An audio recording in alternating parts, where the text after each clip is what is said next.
राधा स्वामी जी, आज की जो बात है, हमें एक लड़की ने बताई है अपनी जुबानी कि उसके साथ क्या हुआ था, और यह दिल दहलाने वाली बात है।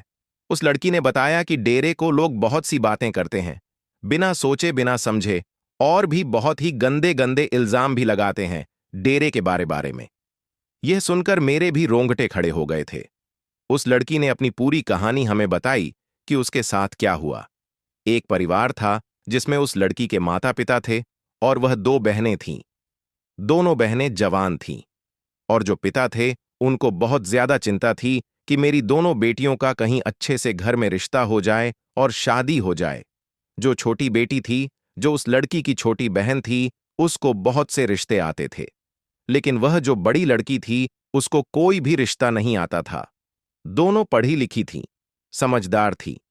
तो पिता को बहुत चिंता रहने लगी कि मेरी बड़ी लड़की की कहीं भी शादी तय नहीं हो रही है और छोटी बेटी को इतने रिश्ते आते हैं। बाबा जी को बहुत मानते थे, डेरे भी जाते थे, सत्संग पर भी जाते थे, सेवा पर भी जाते थे।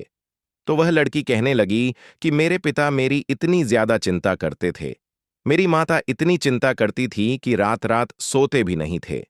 इस बात की मुझे भी चिंता होने लगी कि मेरे माता पिता को मेरी वजह से कितनी चिंता होती है और कितनी दुखी रहती हैं। मैंने अपने पिता से बहुत बार कहा कि पिताजी कोई बात नहीं, मैं पढ़ी लिखी हूं, मैं अपनी कमाई कर लूंगी, मेरी कौन उम्र बीतती जा रही है, हो जाएगी जब शादी होनी होगी, जब बाबा जी चाहेंगे तब हो जाएंगी।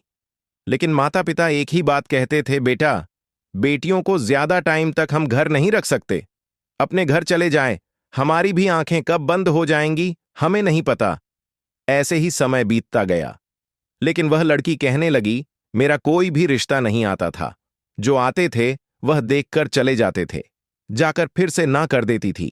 एक बार वह लड़की कहने लगी जब हम सत्संग पर गए अपने सेंटर पर, तो मेरे माता पिता भी गए। तो माता पिता वहां पर जो वहां के सेवादार हैं उनसे भी कहने लगे कि अगर आपकी रिश्तेदारी में कोई लड़का हो तो बताना, हमें एक अच्छा परिवार चाहिए। तो वहां के जो सेवादार थे वह कहने लगे कि आपका परिवार तो बहुत अच्छा है, आपकी बेटियां भी बहुत अच्छी हैं, हर सत्संग में आती हैं, कोई बात नहीं, रिश्ता हो जाएगा, बाबा जी पर दया मेहर जरूर करेंगी इस पर। लेकिन कोई भी बात नहीं बन रही थी। ऐसे ही समय बीतता गया। वह लड़की कहने लगी मेरे माता पिता हर संडे को सत्संग पर जाते थे और यही चिंता करते थे।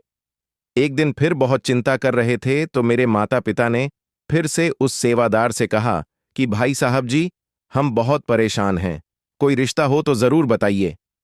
तो वह सेवादार कहने लगा कि पता नहीं आपकी बेटी का क्यों रिश्ता नहीं हो रहा है। जिस तरीके से आप बताते हो कि इतने रिश्ते आते हैं, कहीं कोई अड़चन कहां पर आ रही है। तो उस लड़की के माता पिता कहने लगे इस बात का तो हमें भी नहीं पता कि अड़चन कहां पर आ रही है। तो वह सेवादार कहने लगा कि यहां पर एक भाई आते हैं जिसका बहुत ज्यादा भजन सिमरन है, बहुत ज्यादा, और जो बात वह कह देते हैं वह सोने पर सुहागा होती है, वह सच हो जाती है। एक बार आप उनसे बात कर कर पूछिए, उन्हें देखिए, उनसे बात कीजिए कि क्या बात है। उस दिन वह भाई सत्संग पर आए हुए थे तो उसके लड़की के माता पिता कहने लगे कि कौन से हैं वह भाई। उन्होंने बताया। जब उनसे बातचीत की सारी बात बताई तो वह भाई कहने लगा कि आप इतनी चिंता क्यों करते हो, आपको अपने गुरु पर भरोसा नहीं है। लेकिन जो पिताजी थे वह जिद करने लगे कि नहीं भाई साहब जी, आप बताइए तो सही, ऐसी कौन सी अड़चन है जो हमारे काम में आ रही है, मेरी बेटी का रिश्ता क्यों नहीं हो रहा। तो वह जो भाई था वह कहने लगा आप ऐसे करना, कल को मेरे घर पर आना, फिर मैं बात बताऊंगी, वहां पर बैठकर बात करते हैं। जब अगला दिन हुआ तो वह जो लड़की के पिताजी थे वह उस सत्संगी भाई के घर पहुंच गए। जब घर पहुंचे, चाय पानी पिलाया, बहुत सेवा की, तो लड़की के पिताजी कहने लगे कि भाई साहब जी, मैं तो सिर्फ यहां पर एक ही काम के लिए आया हूं, मुझे सिर्फ इतना बता दो कि मेरी कहां पर कमी है, मेरी बेटी का कहीं रिश्ता नहीं हो रहा, मैं बहुत परेशान हूं। तो वह सत्संगी भाई कहने लगा कि आपको अपने गुरु पर भरोसा नहीं है। तो लड़की के पिताजी कहने लगे गुरु पर भरोसा तो है, आज 2 से 3 साल हो गए हैं हमें रिश्ता ढूंढते हुए, जो भी रिश्ते आते हैं देखते हैं चले जाते हैं, ना कर जाते हैं। लोग हमें आस पड़ोस के यहां तक कह देते हैं जरूर किसी ने कुछ किया कराया है जो आपकी लड़की का रिश्ता नहीं हो रहा, आप किसी साने के पास चले जाओ, लेकिन हम कभी किसी साने के पास नहीं गए क्योंकि हमें अपने गुरु पर भरोसा है। तो वह सत्संगी भाई कहने लगा, यह तो बहुत ही अच्छी बात है, लेकिन मैं ऐसे आपको कुछ भी नहीं बता सकता जब तक मेरे गुरु का मुझ पर हुक्म ना हो कि ऐसी कौन सी अड़चन आ रही है, शायद मालिक सारा कुछ सही कर दे। तो लड़की के पिताजी कहने लगे, पूरी बात बताइए ना, क्या उसकी शादी होगी, क्या उसका रिश्ता होगा? तो वह सत्संगी भाई कहने लगा कि मुझे इस बारे में कुछ पता नहीं। जो मुझे हुक्म हुआ है वह मैंने बता दिया है कि आप अपनी बेटी को लेकर सेवा पर जाओ, वहां पर कुछ दिन सेवा करो। अब सत्संगी भाई ने वैसे ही किया। अपनी बड़ी बेटी को भी ले गए, अपनी छोटी बेटी को भी ले गए। वहां पर उन लोगों ने एक हफ्ता रहे, वहां पर खूब मन से सेवा की और बाबा जी के आगे एक ही अरदास की कि बाबा जी, यह मेरी बच्चियां नहीं हैं, यह आपकी हैं। इस पर आप ही मेहर करोगे क्योंकि लोग अब हमें बहुत बातें करने लगे हैं और यह भी कहते हैं कि पता नहीं किस डेरे में जाते हैं, किस गुरु का ध्यान धरते हैं, वहां क्या होता है क्या नहीं होता, किसी को कुछ नहीं पता। आप अब आपकी जो भी इच्छा है वह कीजिए। वह परिवार अपनी 7 दिन की सेवा करके घर आ गए। जब घर आए तो कुछ दिन ही बीते कि बड़ी लड़की का एक रिश्ता आया। रिश्ता आया तो परिवार वाले बहुत खुश हुए। लड़का भी कुछ खाता पीता नहीं था, लेकिन वह सत्संगी परिवार नहीं था। अब जो उस लड़की के रिश्तेदार थे वह सारे सत्संगी थे, बाबा जी को मानते थे। कुछ लोग कहने लगे कि यह तो सत्संगी परिवार ही नहीं है, पता नहीं बेटी को कहीं जाने दे कि ना जाने दे। हम तो नहीं चाहते कि यह रिश्ता हो।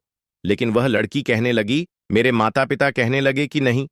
अब जब यह रिश्ता आया है, लड़का तो कुछ खाता पीता नहीं है, सत्संगी है कि नहीं है, इससे क्या फर्क पड़ता है? परिवार तो अच्छा है ना, सारे लोग तो अच्छे हैं, लड़का कमाता है, ज्यादाद है, सब कुछ है। अगर हमारी लड़की की किस्मत अच्छी होगी तो सारा कुछ होगा।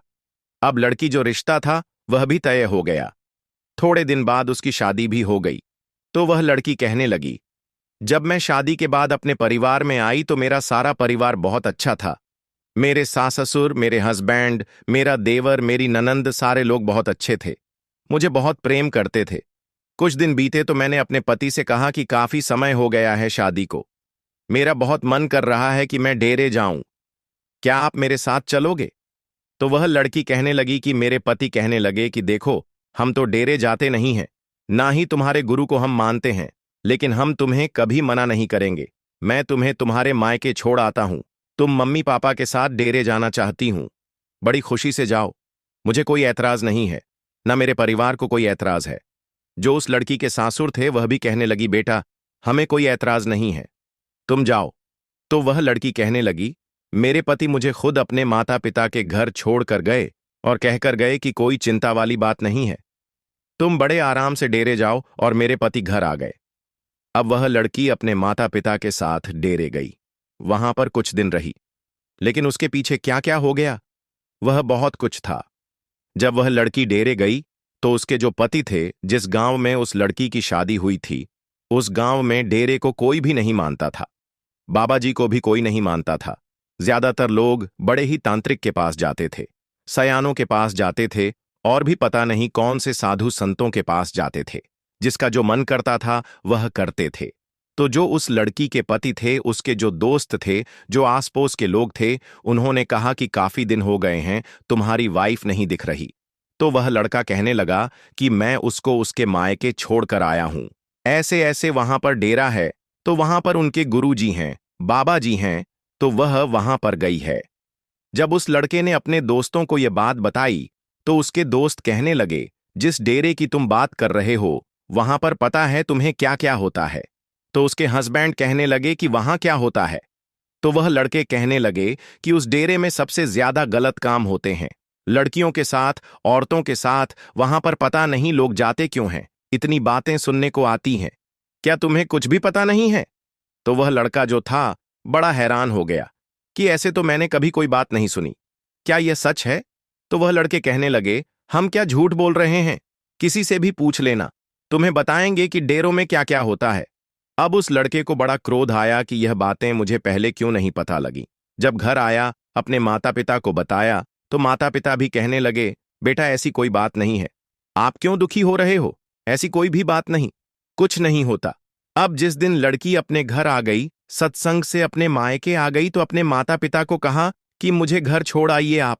मेरे हस्बैंड के पास टाइम नहीं है, वह कहीं का काम से बाहर गए हुए हैं।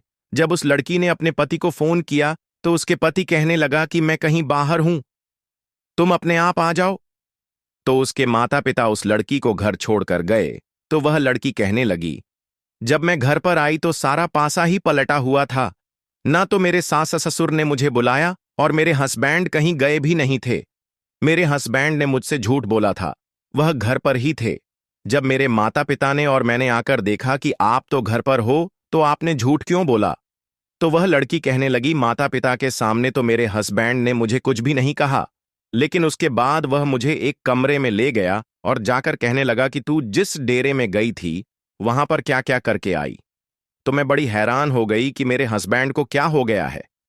अच्छे भले तो थे कि जिस डेरे से तू आई है वहां पर क्या करके आई है। तो वह लड़की कहने लगी, मैं तो सत्संग सुनकर आई हूं, बाबा जी के दर्शन कर कर आई हूं। तो वह लड़की कहने लगी, मेरे हस्बैंड कहने लगे, मुझे पता है वहां पर क्या क्या होता है, लड़कियों के साथ औरतों के साथ वहां पर कौन से सलूक होते हैं, मुझे सब पता है, वहां पर कौन सी गंदी हरकतें होती हैं। तो वह लड़की कहने लगी, मेरी आंखों से सिर्फ और सिर्फ उस टाइम आंसू ही आंसू थे। जब मेरे हस्बैंड ने मुझे यह बातें कहीं तो मैंने अपने हस्बैंड से कहा कि यह बातें आपको किसने बताई हैं, ये चीजें कहीं और होती होंगी। जिस गुरु के पास मैं गई थी, जिस डेरे में मैं गई थी, जिस गुरु को मैं मानती हूं, वहां पर ऐसा कुछ भी नहीं है। जितना सत्कार और सम्मान वहां पर मिलता है शायद कहीं ना मिलता हो। तो वह लड़की कहने लगी, जब मैंने यह बातें कहीं तो मेरे हस्बैंड ने मुझ पर हाथ उठाने तक की कोशिश की, लेकिन पता नहीं वह हाथ उठाते उठाते वह नीचे ले आई और मैं घबरा गई। अब इस चीज को देखकर वह लड़की कहने लगी, मैं बहुत दुखी हुई। मैंने रोज इस बारे में बात करने की कोशिश की तो मेरे हस्बैंड मुझसे कहने लगे, अगर तुमने आज के बाद उस डेरे का नाम लिया मैं तुम्हें घर से निकाल दूंगा, तुमसे तलाक ले लूंगा, तुमसे कोई भी रिश्ता नहीं रखूंगा। तो वह लड़की कहने लगी, जब यह बातें कहीं तो मैंने अपने हस्बैंड से सिर्फ एक ही बात कही कि मुझे माफ कर दीजिए। अगर मुझसे कोई गलती हुई है तो मैं माफी चाहती हूं। अगर आपको यह सब कुछ नहीं पसंद तो आज के बाद मैं कभी भी डेयरी का नाम नहीं लूंगी। लेकिन मेरे माता पिता को यह बातें पता नहीं चलनी चाहिए, क्योंकि मेरे माता पिता यह चीजें बर्दाश्त नहीं कर पाएंगे। तो वह लड़की कहने लगी, मेरे हस्बैंड को कुछ बातें समझ में आई तो हस्बैंड कहने लगे, ठीक है, लेकिन डेरे का नाम कभी नहीं लोगे। ऐसे ही वह लड़की कहने लगी, कुछ साल बीते कि मालिक ने हमारे घर एक बच्ची को जन्म दी। बहुत रौनक हुई, बड़ी खुशियां आईं, लेकिन जो मेरे कमरे में गुरुजी की बाबा जी की फोटो लगी थी वह भी मेरे हस्बैंड ने हटवा दी थी, क्योंकि बहुत बातें करते थे। डेरे को बातें करती थी, वहां के हालातों को बातें करती थी। वह तो मुझे पता था ना कि वहां पर तो कुछ भी नहीं है।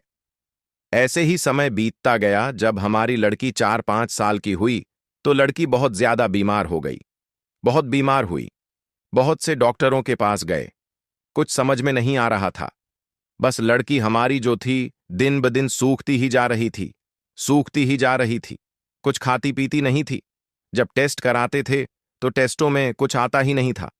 इस चीज से हम बड़े परेशान हो गए कि ऐसा हो क्या गया है। अब मैं तो मन में ही मन में अपने गुरुजी का ध्यान करती थी, बाबा जी से कहती थी, बाबा जी मेहर करो। डरती हुई उनके सामने नाम भी नहीं लेती थी। लेकिन जो परिवार वाले थे, मेरे सास ससुर थे, मेरे हस्बैंड थे, वह कहने लगे कि इसे कोई बाहर का चक्कर हो गया है, किसी साने के पास चलते हैं। तो वह लड़की कहने लगी, एक सायाने के पास गए, 2 सायाने के पास गए, पता नहीं कितने सायाने तांत्रिकों के पास चले जाने लगे, घर में जल के छींटे लगाने लगे, पता नहीं क्या क्या करने लगे। इस चीज को देखकर मैं बहुत दुखी हो गई। मैंने अपने हस्बैंड से कहा भी कि यह सब किन चक्करों में पड़े हो, ऐसा कुछ भी नहीं है। एक दिन फिर किसी ने कुछ तांत्रिक के बारे में बता दिया, वहां पर चले। जब वहां पर गए तो वह लड़की कहने लगी, उस तांत्रिक को देखकर मुझे कुछ भी अच्छा नहीं लग रहा था। वह पता नहीं किस निगाह से मेरी तरफ देख रहा था, मेरी बच्ची की तरफ देख रहा था। मेरी ननंद साथ में गई थी, उसकी तरफ देख रहा था। वह जो तांत्रिक था वह कहने लगा, वह लड़की कहने लगी कि मुझे उसने अपने पास में बुलाया और मेरे ऊपर उस तांत्रिक ने हाथ रखा, फिर मेरी बच्ची के ऊपर हाथ रखा, फिर मेरी ननंद के ऊपर हाथ रखा, फिर मेरे पति के ऊपर हाथ रखा, फिर मेरी सासू मां के ऊपर हाथ रखा और उसका हाथ रखने का जो तरीका था वह मुझे बहुत गलत लगा। तो वहां पर तो सब कुछ जो हो रहा था मैं देख ही रही थी। मैंने अपने पति से कहा कि यहां पर मुझे कुछ भी अच्छा नहीं लग रहा। तो वह तांत्रिक कहने लगा कि तुम्हारे घर पर तो बहुत ही बड़ा किसी ने किया कराया है, फलाना हवन करना है, ठिकाना करना है, यह करना है, वह करना है। तो वह लड़की कहने लगी, मैंने अपने पति से कहा कि यहां से चलो। तो उस समय जो मेरे पति थे वह मेरी तरफ बहुत गुस्से से देखने लगे कि चुप कर बैठ जाओ। सारा कुछ जो होना था वह हो गया। जब पूरा परिवार घर आया तो वह लड़की अपने पति से कहने लगी कि आज आपने वहां पर कुछ देखा था। उसके पति कहने लगे कि क्या? तो वह लड़की कहने लगी, आज जिस तरीके से उस तांत्रिक ने मेरे ऊपर हाथ रखा था, क्या मुझे कोई कसर थी? या आपकी बहन को कोई कसर थी? या आपकी मां को कोई कसर थी? किस तरीके से उसने हमारे ऊपर हाथ फेरा, वह सब कुछ आपको नहीं दिखा। आप अपनी बेटी को लेकर पता नहीं किस किस सयानों के पास जा रहे हो। आपको अब नजर नहीं आ रहा कि वह सियाने किस नजरों से हमें देखते हैं। आपने मेरे गुरु पर डेरे पर इतने गद्दे इल्जाम लगा दिए कि वहां तो औरतों के साथ, लड़कियों के साथ गलत चीजें होती हैं। क्या आपने वहां जाकर देखा था? आपको उन तांत्रिकों पर, उन सियानों पर कोई पाबंदी नहीं है आपकी। वह सब कुछ आपको सही लगा, और जो सुनी सुनाई बातें हैं वह आपको सही लग रही हैं। वहां पर आपको गलती नजर आ रही है। फिर उस लड़की ने कहा, अपनी सासू मां से कहने लगी कि मां, आज के बाद मैं किसी सियाने के पास नहीं जाऊंगी।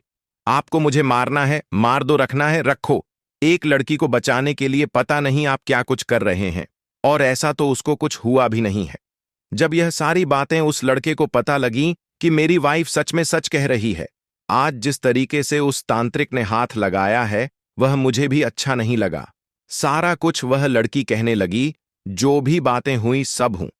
जब रात हुई तो वह लड़की अपने पति से कहने लगी कि आप देखो, मेरे पति हो, मेरे जीवन साथी हो, मालिक ने हमें यह बच्ची दी है। आप मेरी बातें बिल्कुल ध्यान से सुनना। आज मैं आपको जो बातें कहूं, तो वह लड़की कहने लगी, आपने लोगों की बातों पर भरोसा कर मुझे इतना कुछ सुना दिया, डेरे को इतना कुछ सुना दिया। हम लोग इतने सयानों के पास गए हैं, वह क्या क्या करवा रहे हैं हमसे, आपको सब पता है। एक बार मेरा कहना मानकर आप डेरे चलो इस बच्ची को लेकर। देखना, हमारी बच्ची बिल्कुल ठीक हो जाएगी। आपने पता नहीं बाबा जी को कितने गलत लफ्ज बोले हैं आपकी जुबान से, और जो मेरे कमरे में तस्वीर लगी थी वह भी हटवा दी है। अगर आपको वहां पर कुछ भी गलत नजर आए, लड़कियों के साथ बुरा सलूक नजर आए, औरतों के साथ बुरा सलूक नजर आए, तो मैं कहती हूं आप मुझे वहां से 10 थप्पड़ मारकर घर लेते आना। चाहे मुझे वहीं छोड़ देना, तलाक दे देना, कभी नहीं आऊंगी मैं आपके घर। लेकिन एक बार मेरा कहना मानकर डेरे चलो। जो लोगों की बातें सुनी है उसको झुठलाने की। वह लड़की कहने लगी कि मेरे पति को पता नहीं बाबा जी ने क्या मेहर की, क्या दया की, वह तो वही जानते हैं, क्योंकि उसकी करनी को कोई नहीं जान सकता। क्या मेहर की कि मेरे हस्बैंड कहने लगे कि ठीक है, डेरे तो मैं चलता हूं, लेकिन जो तुमने अपनी जुबान से बातें कही हैं वह सच करवा कर आऊंगा, वहीं छोड़ कर आऊंगा, तलाक जरूर दे दूंगा। अगर ऐसा कुछ मैंने वहां देखा तो वह लड़की कहने लगी, ठीक है। वह लड़की, उसके हस्बैंड, उनकी बच्ची और उनकी सासू मां, सभी लोग डेरे गए। डेरी में तो सभी को ही पता है कि कितना कितना डिसिप्लिन है, कितने अनुशासन के साथ वहां पर सब कुछ चलता है। सेवादार कितनी सेवा करते हैं, सेवा भावना है। सत्संग का क्या तरीका है, रहने का क्या स्थान है, सभी सत्संगियों को पता है। लेकिन जो पहली बार जाता है उसके लिए सारा कुछ नया होता है, देखने वाला होता है, चुकाने वाला होता है कि यह क्या है। तो वह लड़की कहने लगी, जब मैं वहां पर एंट्री की तो मेरे हस्बैंड की जो आंखें थीं वह देखने वाली थीं, क्योंकि वहां पर वैसा कुछ था ही नहीं जैसा उन लड़कों ने कहा था। वहां पर तो इतने संस्कार थे, इतना सारा कुछ था। जब हम रहने के लिए वहां पर पूछने के लिए गए तो वहां पर उन्होंने पूछा कि आप परिवार के साथ हो या अकेले, लेडीज हो या जेंट्स हो। तो उन्होंने कहा कि नहीं, हम पूरा परिवार हैं। तो उन्होंने हमें एक शेड दे दी जिसमें एक परिवार अलग थे। जो आदमी लोग होते हैं वह अलग होते हैं, जो एक पूरा परिवार होता है उसको अलग करते हैं। इस चीज को देखकर मेरे हस्बैंड को बहुत अचंभा हुआ, लेकिन कुछ भी नहीं बोले। सारा कुछ देखा, लंगर का क्या सिस्टम है, सेवा का क्या सिस्टम है, रहने का कैसे स्थान बने हुए हैं, कितने संस्कार हैं, कैसे छानबीन होती है, कैसे एंट्री होती है, सारा कुछ उस लड़के ने देखा। सत्संग का जब प्रोग्राम हुआ, अगले दिन सत्संग में क्या अनुशासन था, वह सब कुछ देखा तो वह लड़की कहने लगी, मेरे हस्बैंड के रोंगटे खड़े हो गए और सिर्फ आंखों से आंसू थे। तो मेरे हस्बैंड मुझसे कहने लगे कि यहां पर तो सच में ही ऐसा कुछ था ही नहीं, है ही नहीं, फिर डेरे के बारे में लोग इतना गलत क्यों बोलते हैं। तो वह लड़की कहने लगी, जब तक हम आंखों से किसी चीज को नहीं देख लेते, हमें सच नहीं मानना चाहिए। आपने तो सिर्फ कानों से सुनकर ही कम से कम मुझे 6 साल डेरे नहीं आने दिए, लेकिन मुझे अपना घर बसाना था, अपना परिवार बसाना था, इसलिए मैं कुछ नहीं बोली। लेकिन आज मेरी बेटी बीमार हो गई। पता नहीं यह मालिक का कोई जरिया था कि मालिक की क्या रजा थी, वह वही जानता है। वह परिवार वहां कुछ दिन रहे, सेवा की। जब घर आए तो लड़की की कुछ दिन दवाई चली, उस बच्ची की तो वह लड़की जो थी, बच्ची जो थी, वह धीरे धीरे से ठीक होने लगी। तब उस लड़की ने कहा कि मेरे हस्बैंड की आंखों में सिर्फ आंसू थे। तो मेरे हस्बैंड मुझसे माफी मांगने लगे कि मुझे माफ कर दो। मैंने डेरे को बहुत सी बातें कहीं, बहुत गंदे इल्जाम लगाए। मैंने बाबा जी की फोटो भी, जो तस्वीर थी, उसको भी उतार कर फेंक दिया था उस लड़के ने। फेंकना कितनी बड़ी बात है अपने गुरु की तस्वीर को, पर वह तो मानता ही नहीं था। तो जब वह लड़की कहने लगी, मेरे हस्बैंड ने मुझसे माफी मांगी, तो मैंने कहा कि नहीं, मुझसे माफी मांगने की जरूरत नहीं है। आज तो मेरी जिंदगी की खुशियां ही बदल गईं। आज तो इस घर की जो रौनक है वह बदल गई, क्योंकि यह मालिक ने एक जरिया बनाया था। अगर ऐसा जरिया नहीं बनाते तो शायद आज मेरा पूरा परिवार इस तरफ लगता ही नहीं। पर उस लड़की की एक ही बात बहुत अच्छी लगी। वह लड़की कहने लगी कि जरूरी नहीं है कि हर किसी को ऐसा परिवार मिले। बहुत से ऐसे परिवार भी हैं जब इतना कुछ हो जाता है, रिश्ते खत्म हो जाते हैं, रिश्ते तलाक तक चले जाते हैं, रिश्ते टूट जाते हैं। लेकिन मालिक ने पता नहीं मेरे कर्मों का क्या हिसाब किताब था, मेरे रिश्ते को बनाए रखा, मुझे स्वर दिया, संतोष दिया। लेकिन मेरा यही कहना है कि बिना सोचे, बिना समझे, बिना जाने, बिना देखे कभी भी किसी डेरे के बारे में हमें बात नहीं करनी चाहिए, क्योंकि हमें कुछ भी नहीं पता होता जब तक हम अपनी आंखों से नहीं देख लेते। हाँ, एक पल के लिए हम और किसी बातों पर तो भरोसा कर सकते हैं कि वहां ऐसा हो सकता है, लेकिन डेरे के बारे में कि वहां लड़कियों के साथ गलत सलूक होता है, जहां औरतों के साथ गलत सलूक होता है, वहां पर बदतमीजी होती है, इस चीज को तो मानना बिल्कुल भी मैं मंजूरी नहीं देती इस बात को। तो मैं सभी से यही कहूंगी कि कभी भी इस चीज के लिए कभी भी भरोसा मत करना। इस बात को सुनकर कभी भी किसी का घर बर्बाद ना हो, मैं यही चाहती हूं। तो आज की जो बात थी, ये सारी की सारी उस लड़की की जुबानी थी कि उस लड़की के साथ क्या से क्या हुआ। लेकिन दिल को दहलाने वाली बात यही है कि देखो, लोग डेरे के बारे में बिना जाने बिना समझे कितनी बातें कर जाते हैं, और हमें एक पल के लिए भी यह भय भी नहीं होता कि जिस गुरु के बारे में हम बात कर रहे हैं, यह गुरु कोई छोटी हस्ती नहीं है। वही एक परम पिता, पूज्य पिता हमारे गुरु हैं। हमें पैदा करने वाले वही हैं, हमारी किस्मत को बनाने वाले वह हैं, हमें संस्कार देने वाले वही हैं, सारा कुछ देने वाले वह हैं। लेकिन हम बिना सोचे समझे ही इतने इल्जाम लगा देते हैं। हमें ऐसा नहीं करना चाहिए। हमें अपने गुरु से डरना चाहिए। हमें कभी भी किसी की बातों पर नहीं आना चाहिए, क्योंकि डेरे में ऐसा कुछ होता ही नहीं। जितनी हमें सुविधा और जितने हम सेफ डेरे में हैं, मुझे तो लगता है कि कहीं हम शायद ही किसी स्थान पर होंगे जितने सेफ हम डेरे में हैं। तो इन बातों का हमें ध्यान रखना चाहिए और इन चीजों से हमें बहुत कुछ सीखना चाहिए।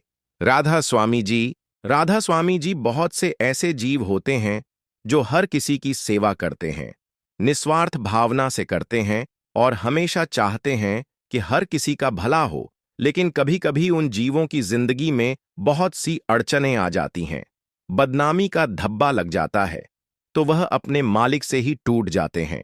उस पर ही ब्लेम लगाना शुरू कर देते हैं, इल्जाम लगाना शुरू कर देते हैं। आज की जो साखी है वह एक डॉक्टर की है कि कैसे वह निस्वार्थ होकर जीवों की सेवा करते थे। उनके साथ क्या हुआ था, कैसे घटित हुआ था, वह आज की साखी में हमें पता लगी। एक डॉक्टर थे जो बाबा जी को बहुत मानते थे। उनका हॉस्पिटल था, बहुत अच्छा हॉस्पिटल चलता था, लेकिन फ्री सेवा ज्यादा करते थे। कोई भी अगर गरीब आ जाता था, जिसके पास पैसा नहीं होता था, तंगी होती थी, तो उनसे कोई भी पैसा नहीं लेते थे। ज्यादातर जो पित्ते में पत्थरी होती थी वह उसी का ही इलाज करते थे, उसी का ही ऑपरेशन करते थे। तो बहुत से मरीज उनके पास आते थे जो गरीब होते थे, तो डॉक्टर हमेशा ही फ्री सेवा करते थे, मेडिकल से फ्री दवाइयां देते थे, पूरा ट्रीटमेंट उनका फ्री करते थे। अपने संडे के संडे सत्संग पर भी जाते थे, सेवा पर भी जाते थे, मालिक से कभी दूर नहीं होते थे। सेवा सत्संग वह उनका रूटीन था। ऐसे ही समय बहुत अच्छा गुजर रहा था। हर तरफ उनके इतने चर्चे होते थे कि देखो डॉक्टर हो तो ऐसा हो, मालिक के घर से भी जुड़ा हुआ है और कितनी निस्वार्थ होकर सेवा करता है। नहीं तो आजकल तो इतनी फीसें हैं डॉक्टरों की कि देना ही मुश्किल हो जाता है। जब भी वह सत्संग पर जाता था, डॉक्टर तो सभी जो सेवादार होते थे, संगत होती थी, तो उनसे ऐसे ही बात करते थे कि जैसे एक आम इंसान होते हैं। तो वह एक ही बात कहते थे डॉक्टर कि मेरा कुछ भी नहीं है, आज मैं जो कुछ भी हूं मालिक का हूं, वह मुझसे करवा रहे हैं और मैं कर रहा हूं। ऐसे ही समय गुजरता जा रहा था। एक दिन रात का समय था। एक परिवार हॉस्पिटल में आया जिनकी लड़की को बहुत ज्यादा दिक्कत थी, दर्द के साथ बहुत ज्यादा बिलख रही थी। हालत इतनी ज्यादा बुरी थी कि परिवार वालों को भी कुछ भी समझ में नहीं आ रहा था कि पता नहीं बचेगी कि नहीं बचेगी। जब हॉस्पिटल में आए तो वहां पर डॉक्टर साहब थे ही नहीं, क्योंकि रात का समय था। वह घर जा चुके थे अपने रूम में। तो जो वहां पर दूसरे छोटे होते हैं, उन्होंने डॉक्टर को बुलाया जल्दी से जल्दी की कंडीशन बहुत खराब है, आप जल्दी से जल्दी हॉस्पिटल में पहुंचे। डॉक्टर तभी हाजिर हो गए। देखा आकर कि लड़की की तो हालत बहुत ज्यादा बिलख रही है, रो रही है, तड़प रही है। उसे जल्दी से जल्दी ऑपरेशन थिएटर में लेकर गए।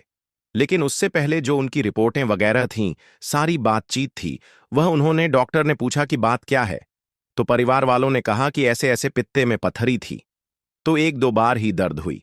जब हम डॉक्टरों के पास लेकर गए तो उसके बीच में जो पित्ता है वह बिल्कुल ही सड़ चुका है, कोई हाथ ही नहीं लगा रहा। सभी डॉक्टर यही कह रहे थे कि शायद आपकी लड़की की मौत भी हो सकती है, पिता फट भी सकता है क्योंकि कुछ रहा ही नहीं है। आपके बारे में हमें किसी ने बताया तो हम यहां पर आ गए, हमारी बच्ची को बचा लीजिए, हमारे पास इतना पैसा भी नहीं है। तो डॉक्टर साहब कहने लगे, आप पैसे की बिल्कुल कोई चिंता मत कीजिए, लेकिन हालत बहुत ज्यादा खराब है, कंडीशन बहुत ज्यादा खराब है। आप बिल्कुल ऐन मौके पर लेकर आए हो, आपकी लड़की को कुछ भी हो सकता है। रिपोर्टें देखकर तो यही पता लगता है, क्योंकि अब इतनी तो हालत है नहीं कि मैं जल्दी से जल्दी उसका दोबारा से टेस्ट करूं या रिपोर्टें करूं। मुझे जल्दी से जल्दी इसका ऑपरेशन करना ही पड़ेगा। लेकिन जो भी कागज थे उन पर यह साइन करवाए कि आपकी लड़की के जो बचने के चांस हैं वह सिर्फ 10% ही हैं, 50 भी नहीं मैं कह सकता, क्योंकि कंडीशन बहुत खराब है। अगर आपकी लड़की को कुछ हो जाता है तो इसका ब्लेम आप मेरे पर नहीं लगाओगे, अगर बच जाती है तो वह मालिक के हाथ में है, मैं तो मालिक के हुक्म से ही सारा कुछ करता हूं। तो परिवार वालों ने जो भी डॉक्यूमेंट थे उस पर साइन कर दिए कि सारा कुछ हमारा ही, आप पर कोई ब्लेम नहीं लगेगा। जब ऑपरेशन थिएटर में गए, जब ऑपरेशन कर रहे थे तो पित्ता वाकई में ही पूरी तरीके से सड़ चुका था। उसकी हालत बहुत ज्यादा खराब थी कि ऑपरेशन करते करते ही वह पित्ता फट गया, पूरा जहर शरीर में फैल गया और उस लड़की की मौत हो गई। इस चीज को देखकर डॉक्टर भी घबरा गए, क्योंकि उन्हें पहले से ही पता था कि कंडीशन बहुत खराब है। जब बाहर आए, परिवार वालों को पता लगा तो उन्होंने हॉस्पिटल को सिर पर उठा लिया। वहां पर चिल्लाने लगे, हल्ला मचाने लगे। सभी लोग वहां पर जो हॉस्पिटल में जिनके साथ फैमिली जो एडमिट होती है, जो लोग होते हैं, वह भी सारे इकट्ठे हो गए, डॉक्टर साहब को घेर लिए, कहने लगे कि आपने ही हमारी लड़की मारी है। डॉक्टर साहब कहते रहे कि देखो, आपने इतने हॉस्पिटलों में इलाज कराया, आप बता रहे हो कि हम वहां भी गए, लेकिन किसी ने आपकी लड़की को हाथ नहीं लगाया। आप इतनी रात को मेरे हॉस्पिटल में आए, मैंने आपसे पहले ही कह दिया था कि 10% ही बचने के चांस हैं और इस डॉक्यूमेंट पर आपने सहन भी किए हैं, लेकिन उसके बावजूद भी आप मेरे पर ब्लेम लगा रहे हैं। लेकिन वहां पर कोई किसी की नहीं सुन रहा था। वहां पर उन लोगों ने फोन कर कर अपने रिश्तेदारों को इकट्ठा कर लिया कि नहीं, हमारी लड़की मरी तो मरी कैसे, हमें इतने इतने अब पैसे चाहिए, हमें अपनी लड़की वापस चाहिए, हमें यह चाहिए। जो कुछ भी हुआ वहां पर बहुत ज्यादा ही खतरनाक हुआ। अब उन लोगों ने केस भी कर दिया कि डॉक्टर का तो हॉस्पिटल ही बंद होना चाहिए, इसने तो हमारी लड़की मार दी है। अब वहां पर परिवार वालों ने बहुत कुछ कहना शुरू कर दिया। जो भी लोग थे उनको इकट्ठा कर लिया। तो डॉक्टर तो बिल्कुल निर्दोष थे। जब केस कर दिया, जब कोर्ट में केस गया, तो डॉक्टर साहब इस चीज से बहुत परेशान हुए कि मैं बिल्कुल निर्दोष हूं। उसके बावजूद भी इन लोगों ने मेरे पर केस कर दिया है। जब वहां पर सारा कुछ हुआ, बातचीत हुई, तो डॉक्टर ने जो डॉक्यूमेंट थे वह दिखाए कि देखो पहले ही साइन हो चुके थे। मेरा इसमें कोई भी दोष नहीं है। लेकिन फिर भी मैं कहता हूं कि जो भी हुआ है वह अच्छा नहीं हुआ। इसमें मेरी कहां गलती है? यह जिस भी हॉस्पिटल में गए थे वहां सभी लोगों ने इन्हें मना कर दिया था। लड़की की हालत बिल्कुल खराब थी। मरना और बचना यह तो मालिक के हाथ में होता है। हमारा काम सिर्फ ऑपरेशन करना है। वह क्या करता है वह तो उसे पता है। क्या मैं चाहता था कि उस लड़की की मौत हो जाए? जो भी वहां पर कोर्ट में फैसला हुआ वह फैसला डॉक्टर के हाथ में आया। डॉक्टर को निर्दोष पाया गया कि तुम बिल्कुल निर्दोष हो। तुम्हारी कहीं भी कोई कमी नहीं है क्योंकि पहले ही डॉक्यूमेंट पर साइन हो चुके थे। वह केस रफा दफा हो गया। लेकिन डॉक्टर का जब यह सारा कुछ हुआ तो डॉक्टर इस चीज से इतना ज्यादा दुखी हो गए, इतना ज्यादा दुखी हो गए कि वह 2 से 4 दिन हॉस्पिटल ही नहीं गए। जब घर पर रहने लगे तो डॉक्टर साहब ने अपना मन बना लिया कि मैं यह जो हॉस्पिटल है इसको ही बंद करूंगा, मैं नहीं रखूंगा। क्योंकि मैंने इतनी सेवा की, फ्री सेवा करता था, सभी के ऑपरेशन करता था, इतने मन से, इतनी भावना से ऑपरेशन करता था। कभी मैंने किसी का बुरा नहीं चाहा। उस परिवार वालों ने भी जितने मुझसे पैसे मांगे मैंने पैसे भी दे दिए। उसके बावजूद भी उन्होंने मेरे पर केस किया। लोगों ने मेरे पर थू थू की, मेरे हॉस्पिटल में इतना हल्ला मचाया, मुझ पर बदनामी का धब्बा लगा दिया। कहां पर है गुरु? इस चीज को देखते हुए डॉक्टर ने जो अपना हॉस्पिटल था उसको बंद कर दिया। बहुत मन उदास हुआ। परिवार वालों ने भी कहा कि नहीं, एक इंसान की वजह से तुमने हॉस्पिटल क्यों बंद किया? तो वह डॉक्टर कहने लगा कि नहीं, मेरे पर जो धब्बा लगा है वह मुझसे बर्दाश्त नहीं होता। कल को फिर से ऐसा कुछ हो गया तो पता नहीं लोग क्या करेंगे। मैं फ्री में सेवा इसलिए करता था कि सबका भला हो, लेकिन यहां भला उनका क्या होना है, मेरा ही बुरा हो गया। अब उस डॉक्टर का फार्म था, वहां पर अच्छी खासी जमीन थी, तो डॉक्टर साहब शहर को छोड़कर अपने फार्म हाउस पर चले गए। वहां पर उनका बहुत अच्छा बाग था, खेती थी, बहुत अच्छा घर बना हुआ था। लेकिन टेंशन में रहने लगे। सत्संग पर भी नहीं जाते थे, सेवा पर भी नहीं जाते थे। अब जो प्रेमी उन्हें प्रेम करते थे, जो सत्संग पर आते थे, वह उनके घर गए, उनसे बातचीत की, उनसे एक ही बात कहते थे कि भाई आप सत्संग पर क्यों नहीं आते? तो डॉक्टर साहब का बड़ा मन उदास। तो डॉक्टर साहब कहने लगे, किस सत्संग पर, किस सेवा पर, किस गुरु के पास?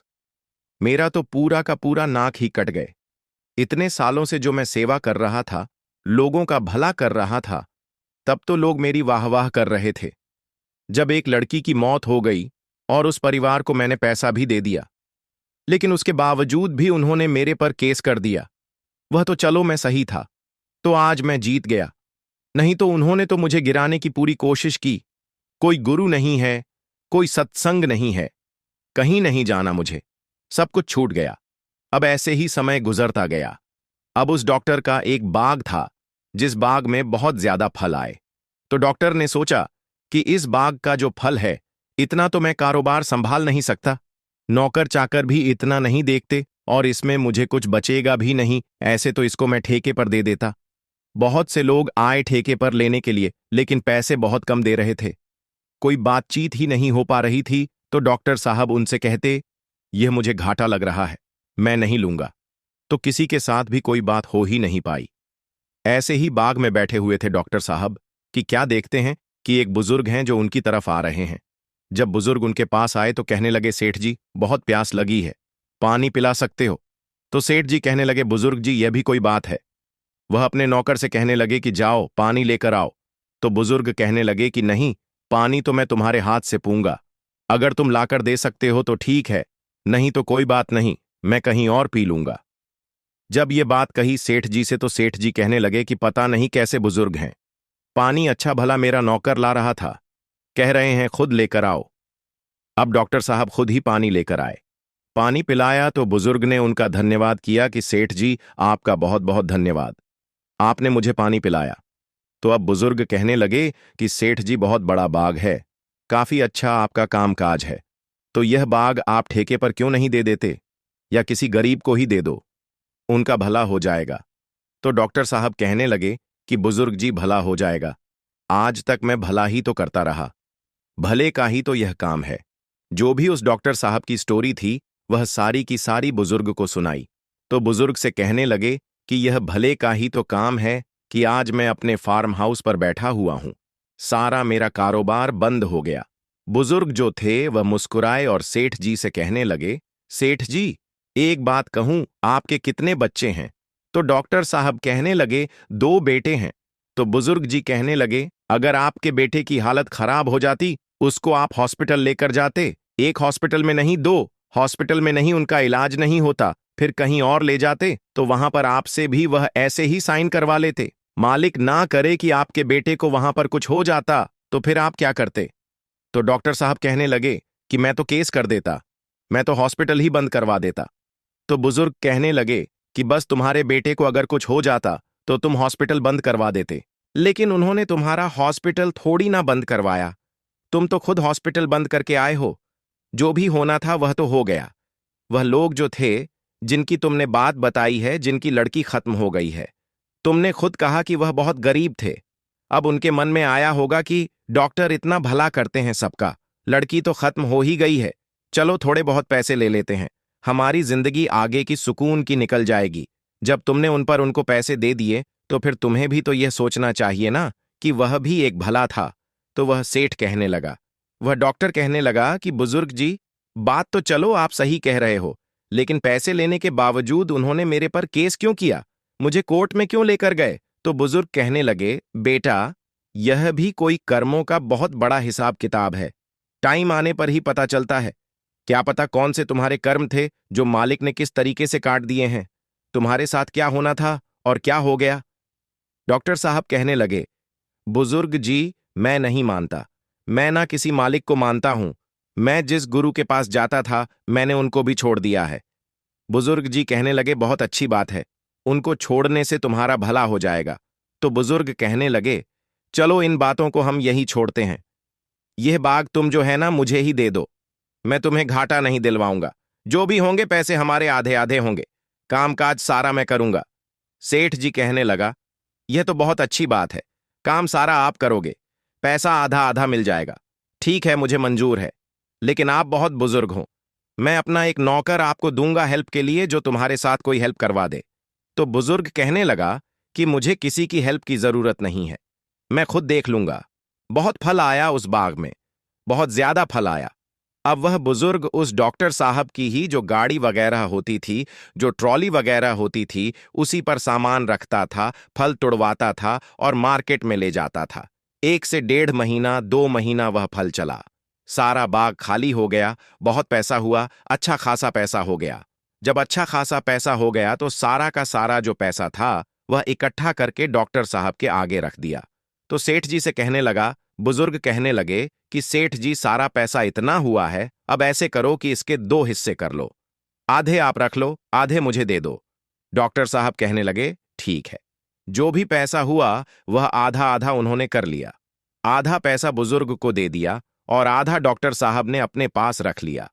जब बुजुर्ग ने पैसे पकड़ लिए तो बुजुर्ग कहने लगे, बेटा, मैं ना अकेला हूं, ना मेरा कोई आगे है, ना मेरे कोई पीछे, मैं तो बस ऐसे ही चलता फिरता रहता हूं, उस गुरु के ध्यान को गुनगुनाता रहता हूं, अपनी जिंदगी काटता रहता हूं। तो ये जो आधे पैसे हैं ना, यह भी मैं तुम्हें देकर जाता हूं, ये किसी गरीबों को दान कर देना, उनका भला कर देना, बस मुझे इसी में ही खुशी है। वह जो बुजुर्ग था ना, उसने वहीं पर पैसे रख के और डॉक्टर साहब से अलविदा कहकर वहां से निकल गए। जब पैसे रख के डॉक्टर साहब को कुछ समझ में ही नहीं आया कि हो क्या रहा है, एकदम से जब डॉक्टर साहब की आंखें खुलीं तो उन्होंने सोचा कि मैं इस पैसे का क्या करूं। बुजुर्ग ने तो 1 से 1.5 महीना 2 महीने इतनी मेहनत की है, भला करना है तो वह खुद करें, ना अपने हाथों से, गरीबों को दान करना है तो अपने हाथों से करें। मैं ऐसे कैसे उनका आधा हिस्सा रख सकता हूं। उनके पास में ही उनका नौकर खड़ा था, नौकर को कहने लगे कि जल्दी से जाओ, अभी जो बुजुर्ग गए हैं ना, वह बाग से बाहर नहीं निकले होंगे, अभी मोड़ ही मुड़े होंगे, उनको जल्दी से आवाज लगाकर लेकर आओ, मैं तो पता नहीं कहां पर खो गया था, और वह अपना पैसा भी मुझे दे गए। नौकर भागता हुआ गया, इधर उधर देखा कि वहां पर कुछ भी नहीं था। आकर नौकर ने कहा कि सेठ जी, वहां पर तो कुछ भी नहीं है। तो डॉक्टर साहब हैरान हो गए। अपने नौकर से कहने लगे, आंखें आंखों से देखा था अच्छी तरीके से। अरे इतनी जल्दी कहाँ चले जाएंगे? इतनी बड़ी रोड आगे जाकर है। अभी हमारा बाग ही इतना बड़ा है। अभी तो उन्हें 1 मिनट भी नहीं हुआ। डॉक्टर साहब भागते भागते गए देखने के लिए। इधर देखा, उधर देखा, रोड पर देखा, आजू देखा, बाजू देखा, लेकिन सच में ही वह बुजुर्ग कहीं नजर ही नहीं आए। तब अपने माथे के ऊपर हाथ रखते हुए वहीं पर बैठ गए और आंखों से सिर्फ और सिर्फ आंसू कि मेरे साथ जो 2 महीने रह रहा था वह कोई और नहीं, वह तो मेरा मुर्शद था, वह तो मेरा गुरु था, वह तो मुझे समझाने के लिए आया था, मुझे रास्ता दिखाने के लिए आया था। तभी तो उसने मुझे कहा था कि तेरे हाथ से पानी पीऊं। तभी तो सारे के सारे पैसे यहां पर रख के गया। इतने दिनों से वह मुझे यही तो समझा रहा था।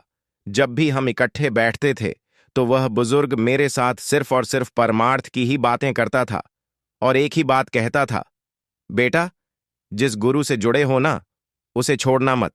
वह कोई छोटी हस्ती नहीं है। और तुम्हारे साथ जो हुआ है वह भी एक बहुत बड़ा राज्य था जो मालिक ने तुम्हारा सूली का सू बना दिया। हमेशा मुझे 2 महीने यही बातें समझाते रहे, लेकिन आज मेरा गुरु मेरे सामने होते हुए मैं उसकी कदर ही नहीं कर पाया और मेरा गुरु मेरी आंखों के सामने इतना काम करता रहा। आज मुझे इस चीज का एहसास हुआ है। जब मुझे एहसास हुआ तो मेरा गुरु कहीं मुझे नजर ही नहीं आ रहा। तब आंखों में आंसू, मन में वैराग्य बड़ी दूर तक भागता हुआ गया कि कहीं वह बुजुर्ग नजर आ जाए। वह कहां से आने थे? जब 2 महीने हमारे पास रहे तो नहीं दिखे। थक हार कर अपने घर आया। सारी बात अपने परिवार को, अपनी वाइफ को बताई तो वाइफ कहने लगी कि हमें बस इतना सा ही भरोसा है अपने गुरु पर। मैं तो उस दिन भी आपको समझाती थी कि कोई मालिक का खेल होगा जो हमारे साथ ऐसा हुआ है। लेकिन अगर हमने भला करके ही अपने मुंह से यह कह दिया कि हमारा गुरु ही नहीं है, अगर हमारे पर कोई कष्ट आ गया तो हमने कह दिया हमारा गुरु ही नहीं है। तुमने इतना अच्छा काम करते हुए वह सब कुछ छोड़ छाड़ कर आ गए। क्या पता हमारे साथ क्या होना था। तब वह डॉक्टर बहुत रोया। फिर डॉक्टर ने अपनी वाइफ से एक बात और कही कि वह बुजुर्ग मुझसे एक और एग्जाम्पल देकर गए थे कि अगर तुम्हारे बेटे को ऐसे कुछ हो जाता तो फिर क्या करते। तो वाइफ कहने लगी, वह जो लड़की खत्म हुई, वह जो केस चला, कोर्ट कचहरियां घूमे, वह कहीं ना कहीं हमारे बच्चे को कुछ होना था। और तुम्हारा जो भला था, जो तुम पुण्य दान करते थे, लोगों का ऑपरेशन करते थे जिन हाथों से करते थे, वह मालिक ने कहीं का कहीं काट दिया। तब उस डॉक्टर की आंखें खुलीं। डॉक्टर की जब आंखें खुलीं, फिर वह सारे परिवार को डेरे लेकर गया, अपने गुरु से माफी मांगी, सत्संग पर जाना शुरू कर दिया, फिर सेवा भावना पर वैसे ही करने लगा। लेकिन हॉस्पिटल नहीं खोला क्योंकि उनकी खेती ही बहुत थी। लेकिन जिस हॉस्पिटल में भी पित्ते के ऑन ऑपरेशन होते थे, उन पर अपना जो भी पैसा था वह देता था, लोगों का भला करता था। फिर से उस भाई ने भला करना शुरू कर दिया। तो कहने का भाव सिर्फ इतना है कि अगर हम किसी का भला करते हैं या हम निस्वार्थ होकर सेवा करते हैं, अगर हमारी जिंदगी में कोई उतार छाव आ जाते हैं तो वह हमारे साथ पता नहीं क्या का क्या होना होता है। तो मालिक कैसे उन चीजों को काट देते हैं, लेकिन कभी भी मालिक अपनी जो प्यारी रूहें होती हैं उनको कभी भी नहीं छोड़ती। जो उनके साथ जुड़ी होती हैं उनको कभी भी नहीं छोड़ते, हमेशा उनके अंग संग रहती हैं। और एक दिन ऐसा जरूर आता है कि वह रूहें एक दिन मालिक के दर पर फिर जाती हैं रोते हुए। तो हमें भी मालिक से इस तरीके से प्यार करना चाहिए। चाहे हमारी जिंदगी में कभी भी कोई भी उतार चढ़ाव क्यों ना आए, हम कभी भी मालिक से पीछे मुंह ना मोड़े, क्योंकि हर चीज का कोई ना कोई मकसद जरूर होता है। अगर हम किसी का भला करते हैं या किसी का किसी के साथ मिलकर कि किसी का कोई भला हो जाए, उसके बदले अगर हमें कोई भी रुकावट आती है या दुख तकलीफ आती है, तो हमेशा यह समझना चाहिए कि शायद हमारे साथ ऐसा होना था। क्या पता मालिक ने सूली की सू बना दी है। तो हमें गुरु से हमेशा कुछ ना कुछ सीखना चाहिए, उनका भजन सिमरन करना चाहिए। कभी भी सतगुरु से मनमुटाव नहीं करना चाहिए, क्योंकि वह गुरु बहुत बड़े हैं, बहुत बड़े हैं। राधा स्वामी जी।